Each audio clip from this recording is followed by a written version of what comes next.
Feliz sábado a todos, hermanos. Démosle gracias a Dios por estar de nuevo aquí reunidos. Hemos venido, como siempre lo hemos dicho, a edificarnos, a estudiar la palabra inspirada, para que crezcamos, dice, en conocimiento y en gracia, dice, para con nuestro Salvador Jesucristo. En esta mañana vamos a continuar el seminario que hemos estado siguiendo durante varias semanas y vamos al tema número 10. Y el tema se llama el ataque a la verdad del santuario. Va a ser dividido en dos partes. La parte 1 es el ataque hoy, en la mañana, a esta hora. En esta primera parte es el ataque del cuerno pequeño al santuario celestial. Después vamos a ver la parte 2, ¿verdad? Así que en esta mañana sean bienvenidos todos los aquí presentes y también todos los hermanos que nos miran a través de la televisión de Holan 7 Internacional. Sabemos de que estos mensajes, ¿verdad?, del santuario son mensajes de mucha importancia, de mucha relevancia en el medio adventista, en el mundo adventista. Necesitamos conocer bien esta doctrina y por lo tanto, porque tiene que ver con nuestra salvación. Y por lo tanto, necesitamos estudiar en esta mañana a profundidad este tema. Pero vamos a pedir la bendición del cielo para que este tema lleve, ¿verdad?, la aprobación divina. Así que vamos a arrodillarnos con mucha reverencia, hermano.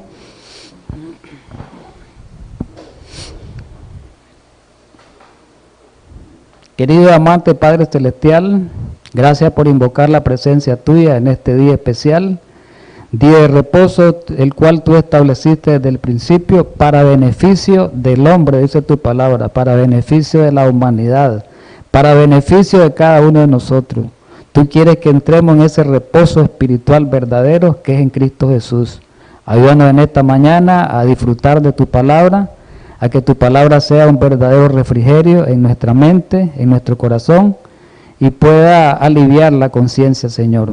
Permite pues que este tema sea dirigido por el Maestro de todos los maestros, como es el Espíritu Santo. Gracias por a esta hora en Cristo Jesús. Amén.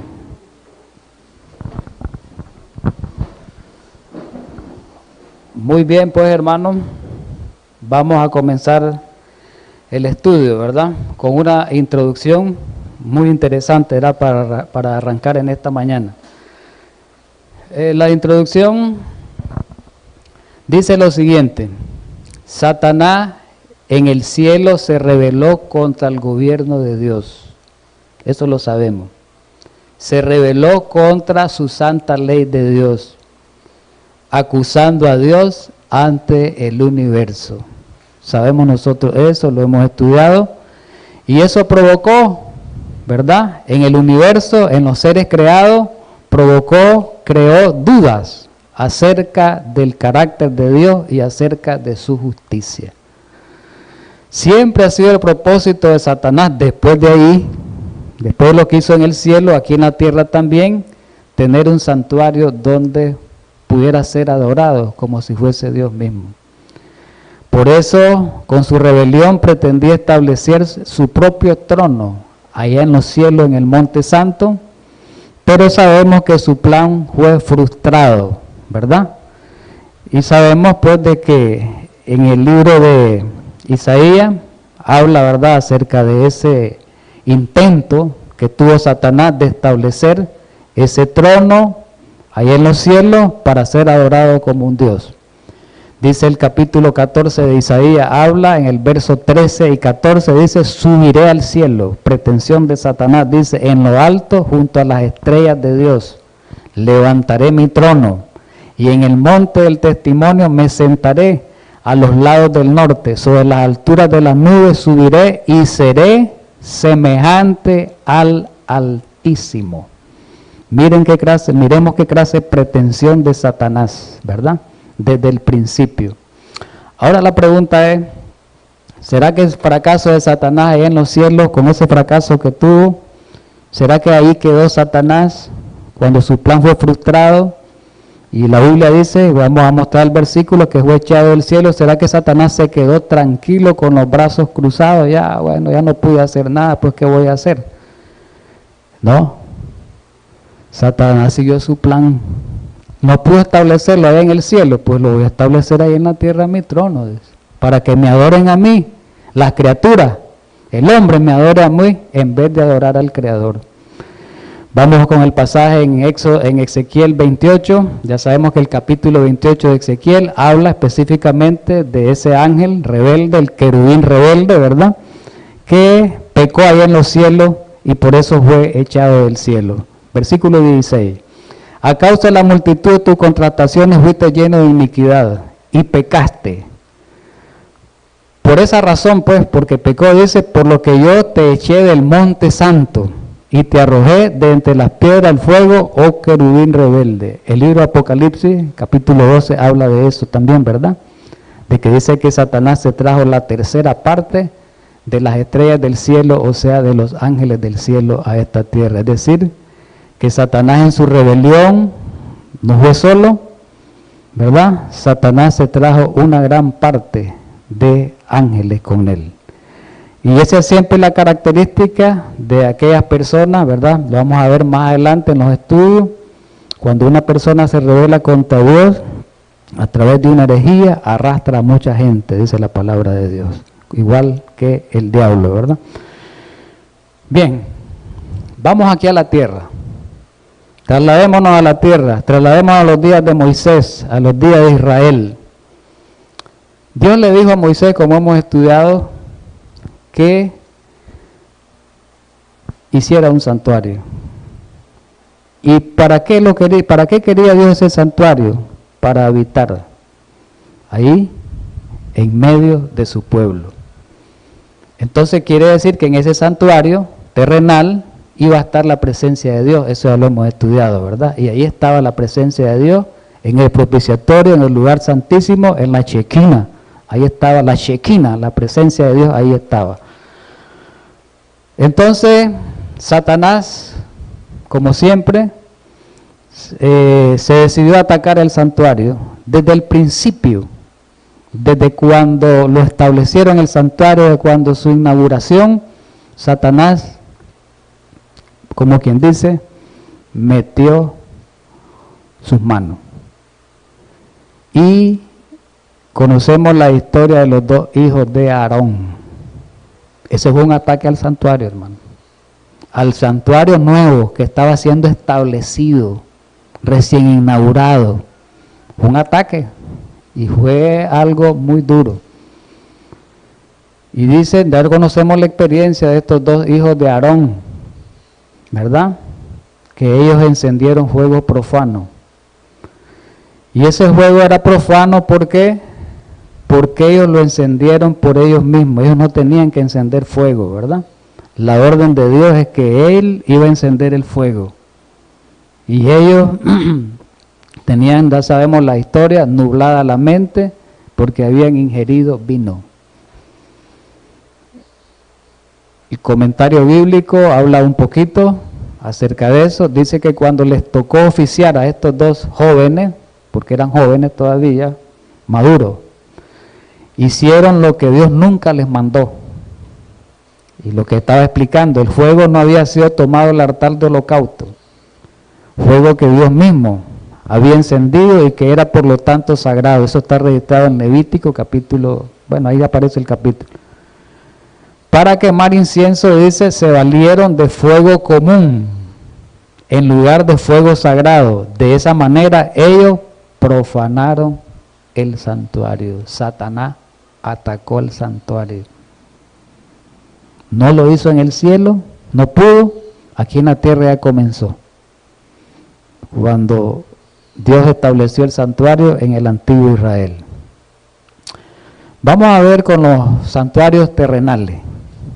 Santuarios, vamos a ver de que en los días de David, David describe en el Salmo 79:1 un versículo muy importante.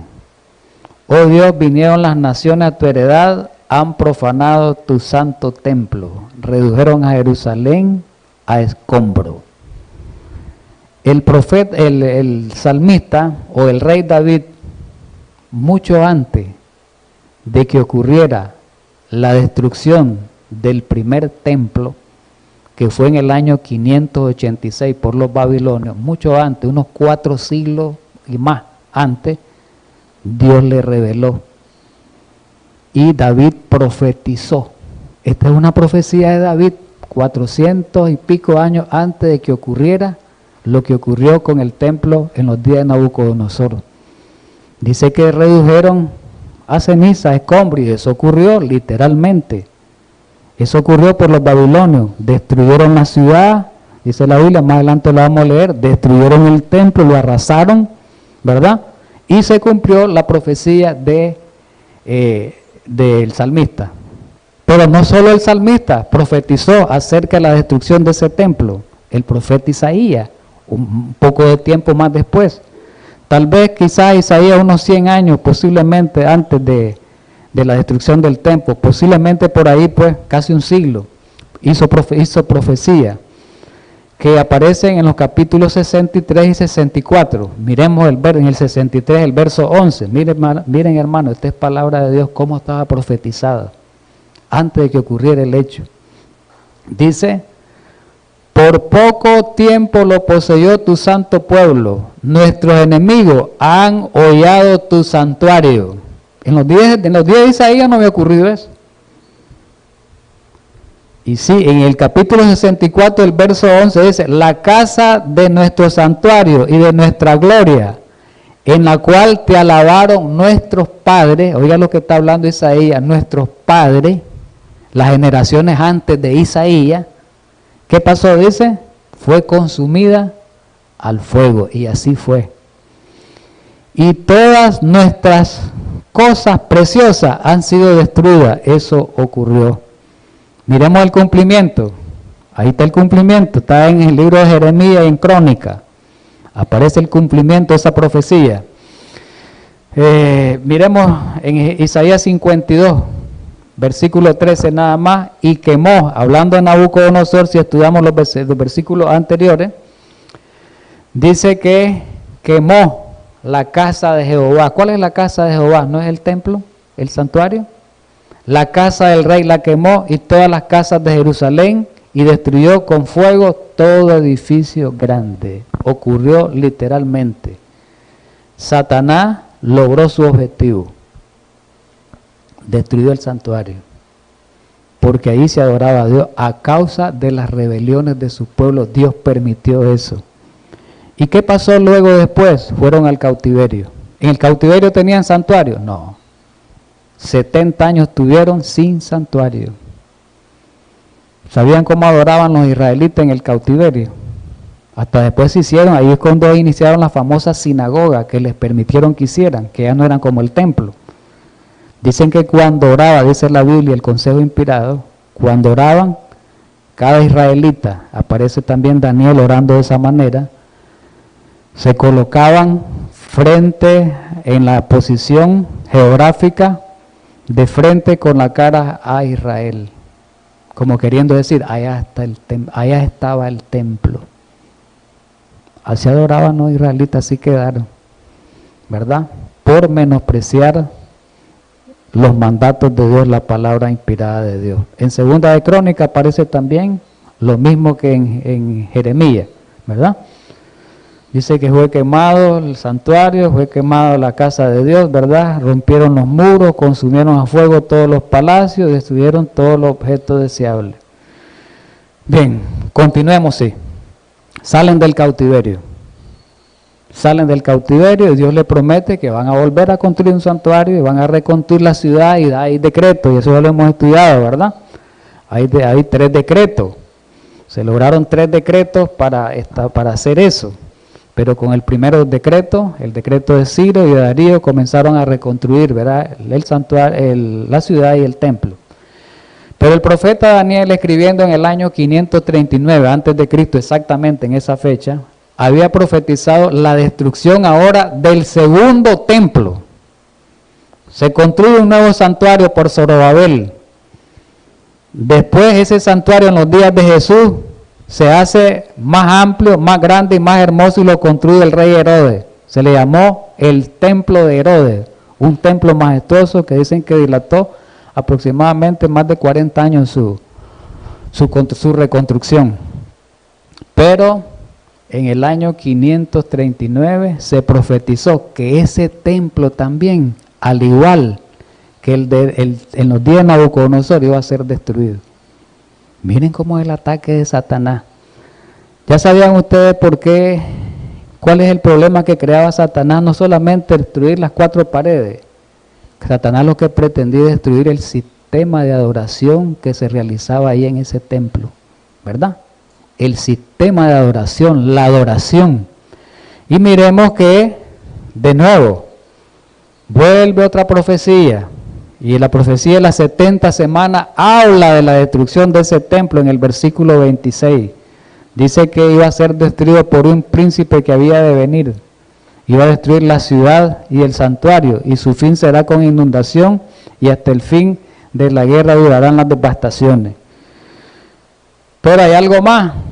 En el capítulo 11 del libro de Daniel, en el verso 31, 3 años después, en la última visión, la 4ª visión del libro de Daniel, el profeta vuelve a escribir y vuelve a decir el profeta que van a destruir el santuario.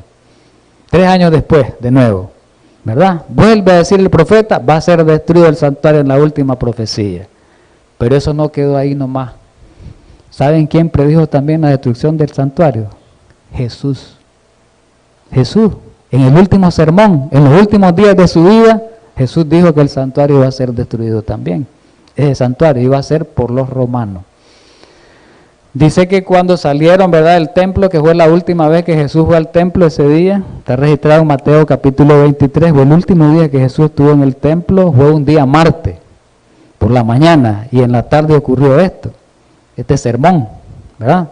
Lo dice la historia bíblica. Dice que cuando Jesús salió del templo y se iba, se acercaron sus discípulos para mostrarles los edificios del templo. Que qué hermoso, qué majestuoso, aquel gran templo blanco que se miraba, qué hermoso, era precioso. Y Jesús les respondió, ¿veis todo esto? Dice, de cierto os digo que no quedará aquí piedra sobre piedra que no sea derribada. ¿Y saben cuántos años después de esa predicción de Jesús fue destruido el templo? 39 años después. Más cerca todavía, fue destruido y arrasado el templo como lo decía la profecía, ¿verdad? Satanás siempre. Pero ahora miramos el ataque al santuario terrenal aquí. Pero ahora vamos a ver el mayor ataque de Satanás, es el ataque al santuario celestial. Podemos pensar, pero ¿cómo va a atacar el santuario celestial si allá está Dios? ¿Cómo lo va a atacar si de allá Él salió? Sencillamente, lo va a atacar por la adoración. Aquí en la tierra, de parte de sus hijos, por tratar de arrebatarle la adoración verdadera, lo va a atacar de esa manera. No lo va a atacar y va a subir directamente a destruir el santuario. Miremos cómo lo ataca. El odio de Satanás contra el santuario no desapareció con la destrucción del santuario terrenal.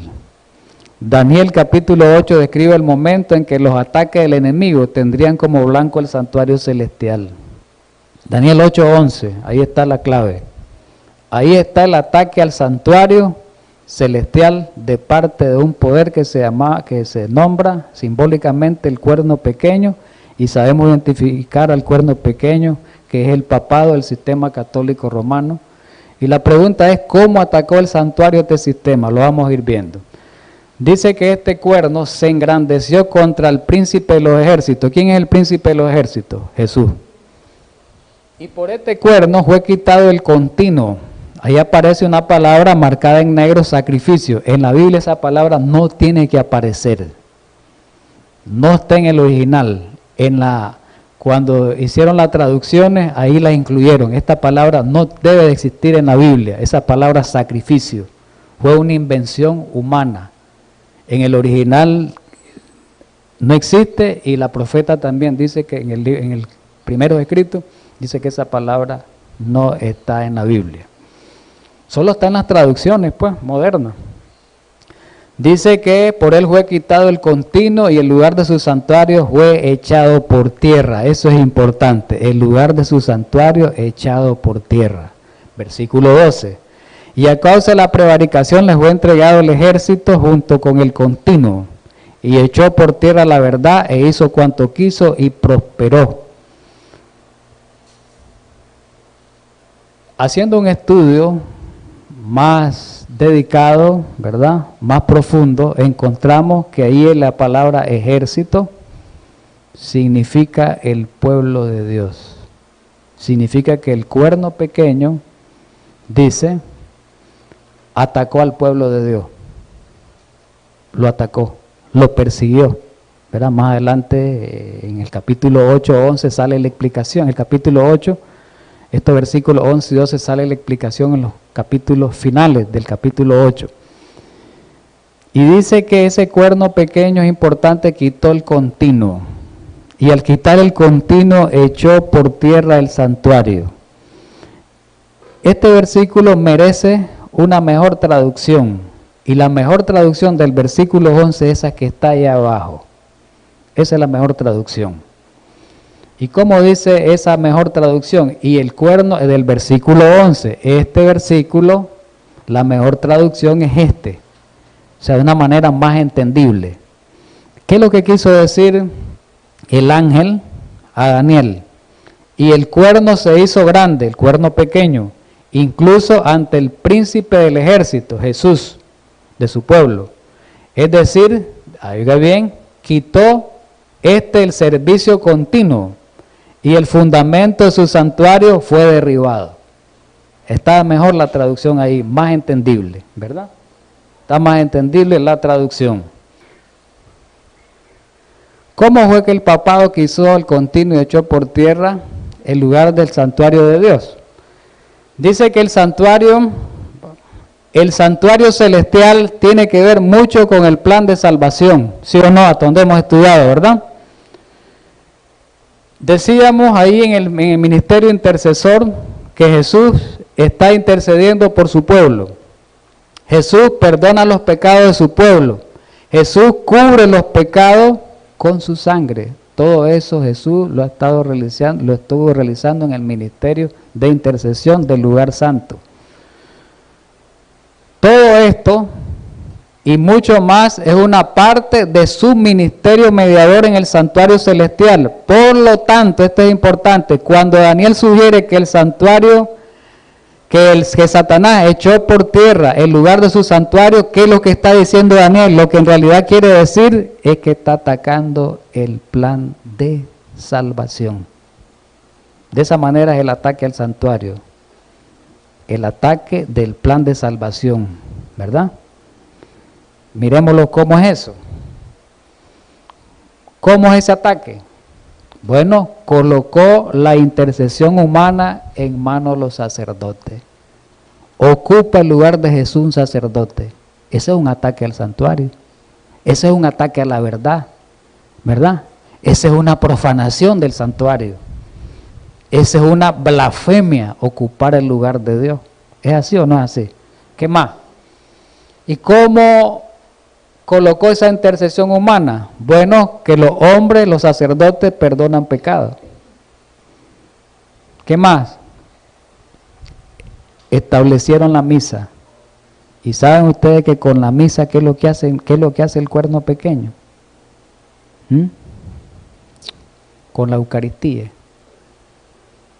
Matan a Jesús a cada momento, según ellos, matan. Vamos a explicarlo hoy, ¿verdad? Porque dice que ese es el cuerpo literal de Jesús en la famosa doctrina de la substanciación. Entonces, si es el cuerpo literal de Jesús, entonces ellos están matando a Jesús cada vez que ellos dan la hostia o la Eucaristía a cada creyente. Esa es una distorsión del plan de salvación. Lo vamos a ver con más detalle, solo estamos mencionando ahorita los aspectos. Otro de ellos, ¿de qué manera atacan el santuario? Al promover la adoración e intercesión de los santos y de María. La Biblia dice, más adelante vamos a ver quién es el único intercesor, ¿verdad? Y otra manera es enseñar la salvación por obra, ¿verdad? Entonces, al sustituir el papel de Cristo, ¿quién es el único que puede hacer todo esto? Recordemos que Jesús se sacrificó una sola vez, no muchas veces. El libro de Hebreos, la carta a los Hebreos lo dice. Jesús, la salvación no la enseña por obra. Dice que somos justificados por la fe en Él, ¿verdad? Jesús no promueve adoración de hombres. Dice que el único que debemos de adorar es a Dios. Entonces todo eso, ¿verdad? Se sumó y todo eso constituyó el ataque del cuerno pequeño al santuario, mediante el cual echó por tierra el lugar de su santuario y echó por tierra la verdad. Y de esa manera el cuerno pequeño profanó el santuario. Vamos a ver detalles ahora. Detalle. Aquí en este escrito dice otra cosa blasfema que este poder ha hecho. Dice este escrito, es quitar el sacerdocio de Cristo en el santuario celestial. Ese es, mire, un ataque directo del ministerio sacerdotal de Jesús, no un ataque al santuario. ¿A dónde realiza Cristo Jesús su ministerio? Sus ministerios sacerdotales en sus dos fases. No es en el santuario. Entonces, ¿qué está atacando? El santuario, está atacando el plan de redención. Dice que el sacerdocio humano sustituye al sacerdocio divino. De esa manera el humano se vuelve intercesor en vez de Jesús. Clase de blasfemia, clase de profanación. ¿Qué dice la Biblia así? ¿Quién es el único sacerdote? Dice la Biblia. Cristo Jesús, ahí lo dice Hebreos 4:14. Y Hebreos en muchos capítulos dice lo mismo. ¿Vamos entendiendo eso? Entonces quiere decir que quitar el sacerdocio de Cristo Jesús lo sustituyó por un sistema falso de intercesor a través de los sacerdotes humanos. ¿Pueden perdonar pecados los sacerdotes humanos? El catecismo dice que sí. Aquí está, catecismo de la Iglesia Católica. Los obispos y los presbíteros, en virtud del sacramento de las santas órdenes, tienen el poder, dice, de perdonar todos los pecados. ¿Es blasfemo eso o no es blasfemo? ¿Profanando el santuario o no lo están profanando? ¿Sustituyendo el ministerio de intercesión de Jesús, sí o no? Ataque directo al santuario, hermano. Directo. Y fue en el tiempo. Y fue en el tiempo en que Jesús estaba realizando la obra intercesora allá. Recordemos que Jesús lo realizó durante 18 siglos, desde el año 31 hasta 1844. ¿Y cuando los papas comenzaron a hacer esta sustitución? En la Edad Media, en ese tiempo. No, el Satanás fue astuto. En el mismo tiempo en que Jesús estaba allá, apartó las miradas de toda la gente del cielo y las pusieron en lo terrenal. ¿Qué clase de ataque fue ese, hermano? Sigamos leyendo, sí, otro escrito. Miremos este jesuita, que es lo que escribió, un famoso jesuita. Dice, oh sacerdote, cuán sobrehumano y grande eres, dice el jesuita, escritor. Eres como Cristo. Mire qué clase de blasfemia. Que ordenó a los vientos y al mar, y quien caminó sobre las hinchadas olas. El sacerdote entra al cielo, dice, y toma, oiga bien esto, al Hijo de Dios del círculo cerrado del coro angelical, y todos quedan impotentes, no pueden evitarle. Mire qué clase de mentira. Y todo el mundo se dejó meter esa mentira y todavía están con esa mentira. Todavía están con esa mentira. ¿Y qué más? Hay más escrito. Aquí está la fuente. El sacerdote ocupa el lugar del Salvador mismo. Oiga bien. ¿Qué quiere decir que ocupa el lugar del Salvador mismo? Él es intercesor. Ya no es Cristo, es Él. Usurpando el lugar de Cristo, usurpando el ministerio de Cristo, usurpando la función de Cristo. ¿Y cuándo lo ocupa? Ego te absolvo, quiere decir yo te asuelvo. Asuelvo dice que lo asuelve de pecado. Yo te perdono. Te perdono. ¿Y qué dice? Para perdonar un solo pecado se requiere, dice, toda la omnipotencia de Dios. Oiga bien esto, clase de comparación. Pero lo que únicamente Dios puede hacer por su omnipotencia, el sacerdote puede hacerlo también diciendo, yo te asuelvo de tus pecados. Y este Papa Inocencio III, ¿qué escribió? En verdad, dice, no es exagerado, oiga bien, mire clase de mentira esta, no es exagerado decir que en vista del carácter sublime de su cargo, los sacerdotes son otros tantos dioses, suplantando el ministerio sacerdotal de Cristo. Sigamos leyendo. Búsquese donde se quiera, oigamos bien, por el cielo, por la tierra, y no se hallará más que una sola criatura que pueda perdonar al pecador. Una sola criatura de eso. O sea, una criatura perdonando a otra criatura. ¿Quién es esa criatura? Dice que esa criatura misma que perdona puede librar de las cadenas del infierno. Ese extraordinario ser es el sacerdote católico. Dice que el sacerdote levanta la mano y pronuncia las palabras de absolución, y en un instante, como rayo de luz, las cadenas del infierno se quiebran y el pecador llega a ser hijo de Dios. Y concluye con esto: tan grande es el poder del sacerdote que los juicios del cielo, oiga bien, clase de exageración, ¿verdad? Clase de blasfemia, están sujetos a su decisión. ¿Qué dice la Biblia así? Eso es todo lo que dicen ellos, que engañaron a la gente y las tienen engañadas todavía.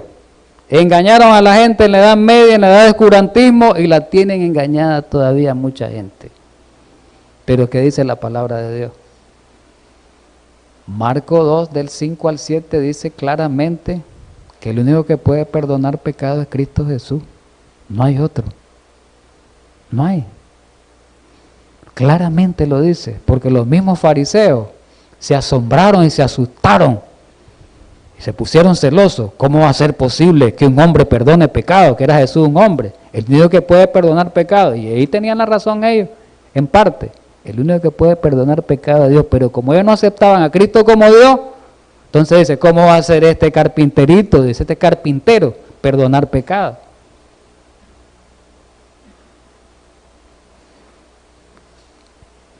Pero en Mateo 9:6 lo dice claramente. Jesús dijo por sus palabras, para que sepáis que el Hijo del Hombre, que es Él, Jesús, tiene potestad en la tierra para perdonar pecado, únicamente. No hay santo sacerdote, santo hombre que arrodillarse y a que nos perdonan los pecados. Esa es una mentira, una blasfemia, ¿verdad? ¿Qué dice Hebreos 4:16? Hebreos 4:16 bota ese argumento sacerdotal de que tenemos que ir ante un hombre a confesarnos y tenemos que ir ante un hombre a que nos absuelva de pecado. Ese texto es categórico y lo dice claramente. Acerquémonos hoy, dice, confiadamente al trono de la gracia. No vamos a acercarnos al confesionario católico, no nos vamos a acercar ante el hombre, al trono de la gracia. ¿Dónde está el trono de la gracia? Ahí en los cielos. Acerquémonos confiadamente. ¿Por qué nos vamos a acercar confiadamente? Porque allá está alguien intercediendo, como decíamos anoche, por nosotros. Él está intercediendo, entonces podemos confiadamente acercarnos a Él, porque Él es nuestro intercesor, nuestro mediador, nuestro abogado. Con confianza podemos ir y podemos alcanzar la misericordia con confianza, podemos hallar gracia y podemos encontrar el oportuno socorro. Desgraciadamente el mundo se ha dejado meter todas esas mentiras. ¿Y saben por qué? Porque no estudian la palabra de Dios. Esa es la sencilla razón. Pero ¿qué dice 1 Timoteo 2:5? Un versículo claro. Solamente existe un intercesor, un mediador. No hay mediadores humanos. No hay tan santo que sea, tan San Antonio, tan San Pablo, tan San Pascual, que pueda ser un mediador o un intercesor. Ni siquiera María, porque consideran a María, ¿verdad?, como corredentora, como intercesora. Ese papel solo es de Jesús. ¿Podemos llamarle a un hombre padre? La Biblia dice que no. Ahí dice la Biblia que no. ¿Y para qué llamarle Santo Padre? El Santo Padre, la Biblia dice que no. Entonces, como la Biblia me dice que no, no le tengo que llamar a un hombre Santo Padre. A los sacerdotes también se le ha dicho el Padre. Mira, el Padre tal, dice. Yo no sé si ahora acostumbran eso, pero en mi tiempo vayan donde el Padre Calero, vayan donde el Padre Monje, vayan donde el Padre, solo no decían sacerdotes, vayan donde el Padre. A los sacerdotes se les decía Padre, ¿verdad? No podemos decirle Padre, ¿no? Podemos arrodillarnos delante de los hombres. La Biblia dice que no. Miremos la experiencia de Cornelio, ¿verdad? Que se le arrodilló al apóstol Pedro. Ahí lo vemos en la pantalla. ¿Y qué le dijo Pedro? No, hombre, ¿cómo te vas a arrodillar ante mí? Si los dos somos hombres. Los dos somos hombres, que te le vas a arrodillar al que está ahí arriba. Pero aquí a los papas se le arrodillan las grandes personalidades. En la Edad Media los reyes los sometió a los papas y los más altos reyes se le arrodillaban a él. Y él los humillaba. Igualmente hoy también los grandes presidentes se le arrodillan al Papa, le besan la mano. Pero hay algo más, todavía más claro y más profundo. En la visión que le dio al ángel, ¿verdad? Que ha escrito Jesús al ángel. Cuando se le arrodilla a Juan, le está viendo la visión y se le arrodilla al ángel. ¿Qué le dijo el ángel? ¿Cómo te vas a arrodillar a mí si yo soy consiervo tuyo? Los dos somos criaturas. Yo soy criatura, ¿cómo te vas a arrodillar si yo soy igual? Yo soy criatura, yo soy creado. Vos también sos creado, no puedes arrodillarte al Creador. ¿Verdad? Ahí lo dice en Apocalipsis 19:10. Cuando el apóstol se le postró al ángel que le estaba presentando la visión. No, le dice, ¿cómo vas a hacerlo? Dice, no puedes hacerlo eso, ¿verdad? Pero existe eso todavía, que se le arrodilla en los grandes hombres de Estado, de poder, se le arrodillan a los papas, le besan la mano, ¿verdad? Ese es un acto de ¿qué? Ese es un acto blasfemo. Ese es un acto blasfemo, ¿verdad? Tan grandes personalidades arrodillándose a los papas, besándole la mano, recibiendo la bendición de él. Solamente delante de quien debemos doblar rodillas, dice la Biblia. Filipenses 2 es claro, 2:10. El único que debemos doblar rodillas, dice, es ante Jesús. A Jesús nada más doblar rodillas. Lo dice también en Romanos 14:11. Solamente ante Jesús, solamente ante la deidad podemos doblar rodillas. De ahí ante nadie más, ¿verdad? Creo que eso está claro. Vamos con el término pontífice. Ustedes saben que a los papas se les dice el sumo pontífice, ¿verdad? ¿Sabe qué significa la palabra pontífice? Constructor de puente. Quiere decir que un pontífice es un puente. En este caso, el humano, el papa, es un pontífice, quiere decir que él es el puente para llegar a la vida eterna. Es el sumo pontífice. Por medio de él se llega a la vida eterna. Ya no es por Cristo, según el pensamiento católico. Y la palabra de Jesús dice, yo soy el camino, la verdad y la vida. Y nadie va a ir allá al cielo donde el Padre, si no es por quién, por Cristo Jesús. Pero los papas no. Dicen, nosotros somos los sumos pontífices, ¿verdad? Pero la Biblia dice que ¿quién es el sumo pontífice? Jesús. Sumo sacerdote quiere decir sumo pontífice. Entonces, ¿quién es el único sumo pontífice? Es Jesús. A él es ese nombre que va. Jesús el sumo pontífice, ¿verdad? El constructor de puente, quiere decir, ¿verdad? El que es el puente de la vida, Jesús.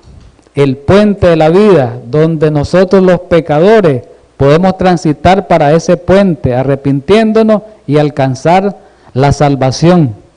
Es la única manera. Cristo es el puente, no es un hombre el puente, ¿verdad? Entonces, para alcanzar la salvación.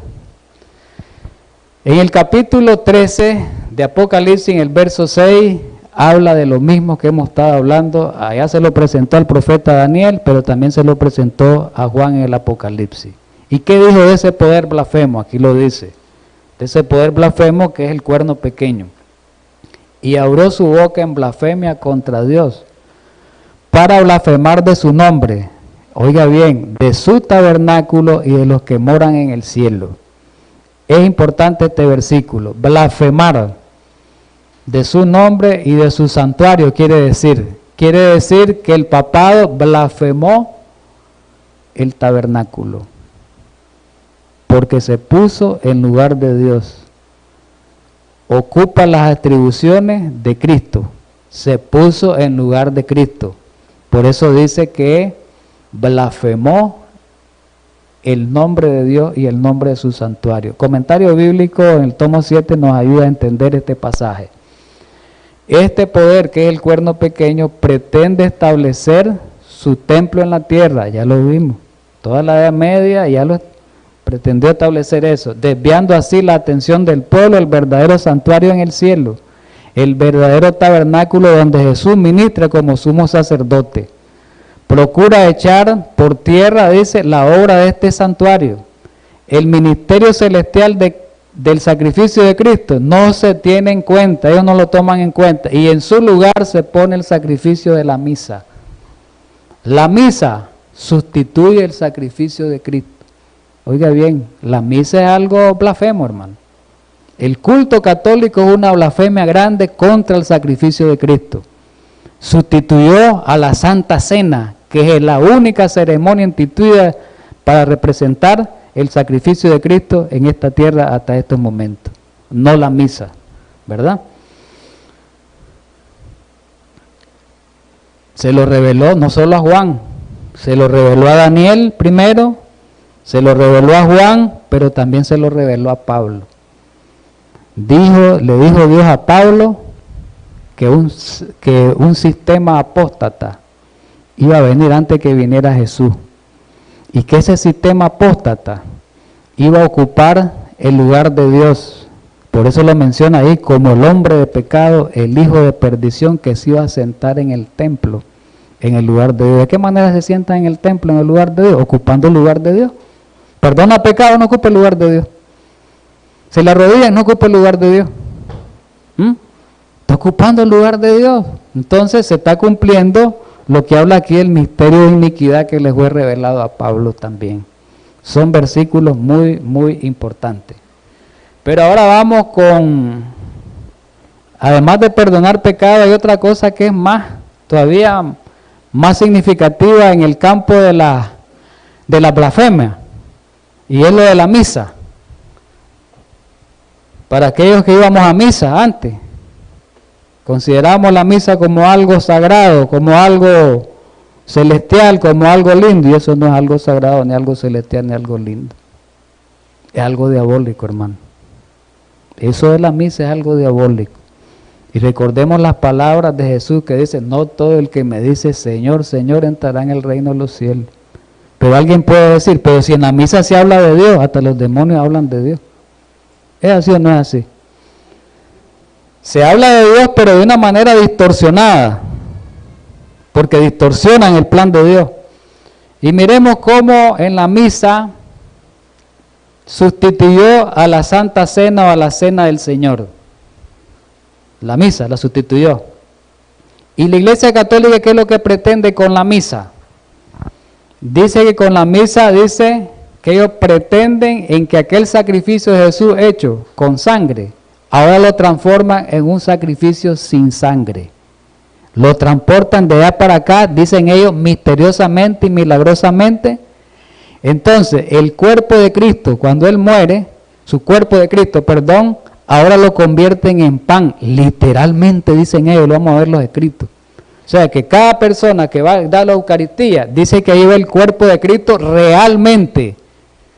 Nosotros sabemos que eso es un símbolo, ¿verdad? Es un emblema, lo hemos estudiado, y en la Santa Cena nosotros sabemos que ese pedacito de pan y ese vino no es Cristo, es un símbolo de Jesús, es una representación de Jesús, pero ellos dicen que es el cuerpo literal, y que misteriosamente cuando el Padre habla o dice lo que está diciendo en cuanto al sacrificio de Jesús, inmediatamente dice que del cielo baja y se transforma, el cuerpo de Cristo baja, se transforma en el pan y su sangre se transforma en vino.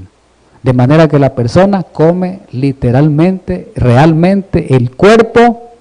Eso se llama la doctrina de la sustanciación. Ese es un dogma católico. Y lo estableció un papa allá en la Edad Media, creo que fue. Entonces ahí vemos el proceso, en este diagramita. La última cena dice anticipación sacramental, el sacrificio cruento. ¿Qué significa cruento? De sangre, sangriento.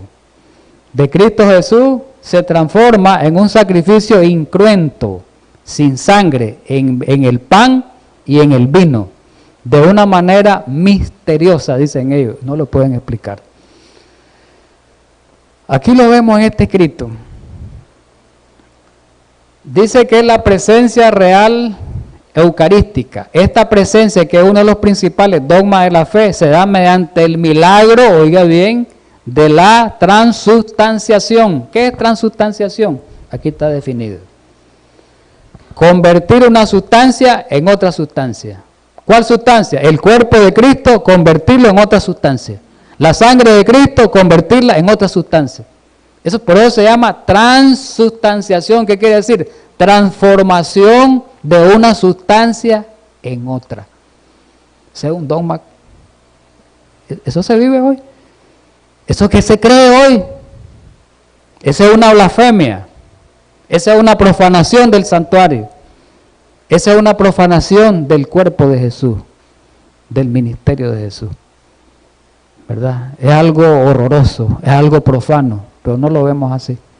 Muchos no lo ven así.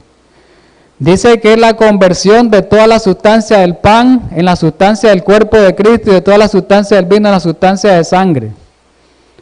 En la Eucaristía dice, y aquí lo explican ellos en estos dos puntos, este es un escrito católico, ahí está la fuente.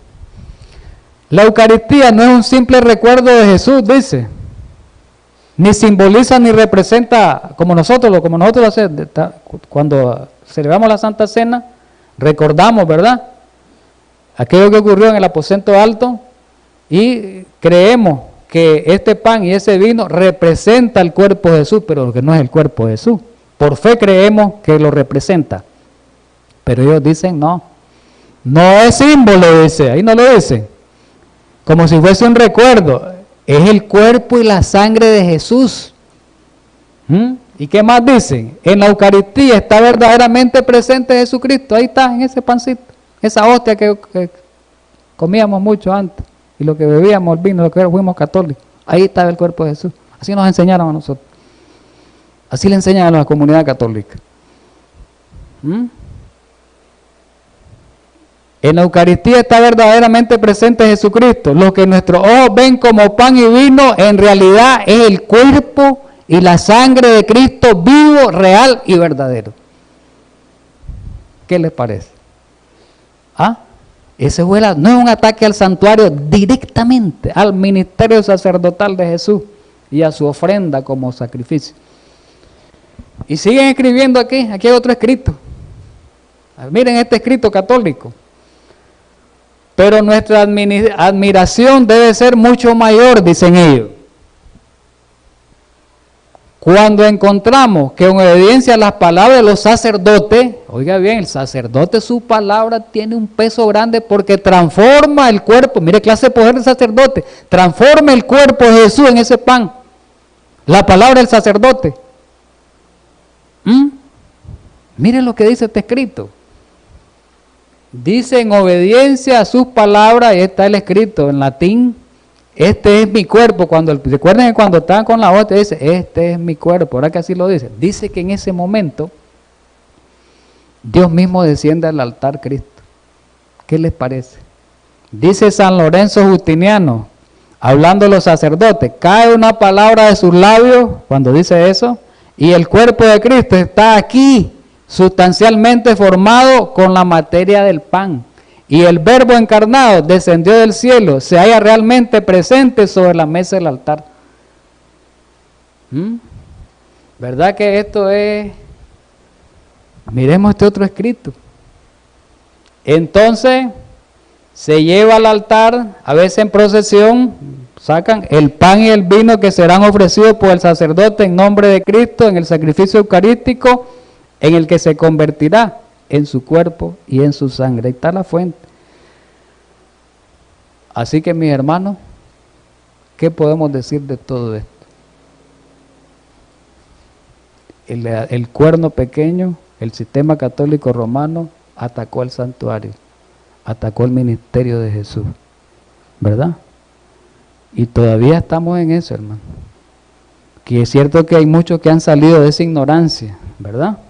Muchos se han salido de esa ignorancia, ya tal vez no están como en la Edad Media, pero el diablo en este tiempo también está utilizando ese medio y otros medios. Mucha gente ha sido engañada. Y todo esto se debe, hermano, a que no se estudia la palabra de Dios.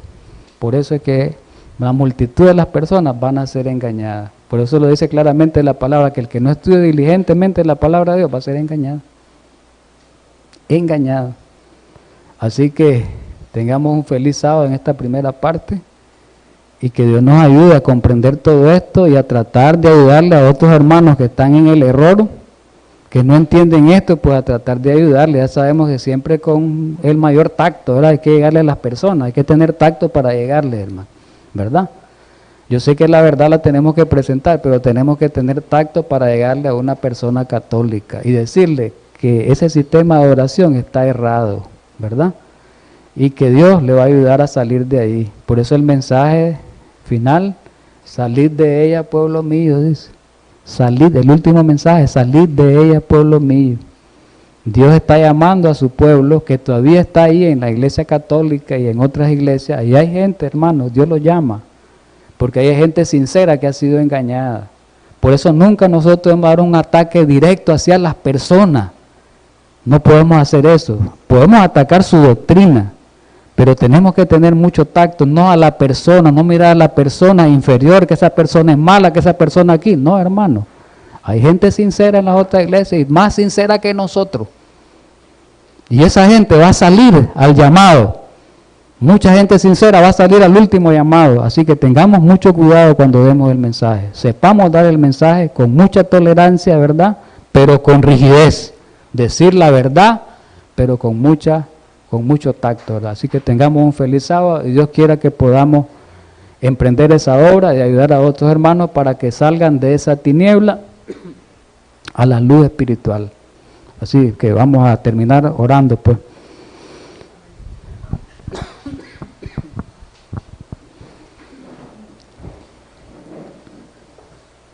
Eterno buen Dios y Padre Santo, gracias por ayudarnos a estudiar tu palabra, por presentarnos estas verdades que son para este tiempo. Ayúdanos para atesorarla en nuestro corazón, en nuestra mente, y podamos utilizarla ayudando a otro hermano que está en oscuridad.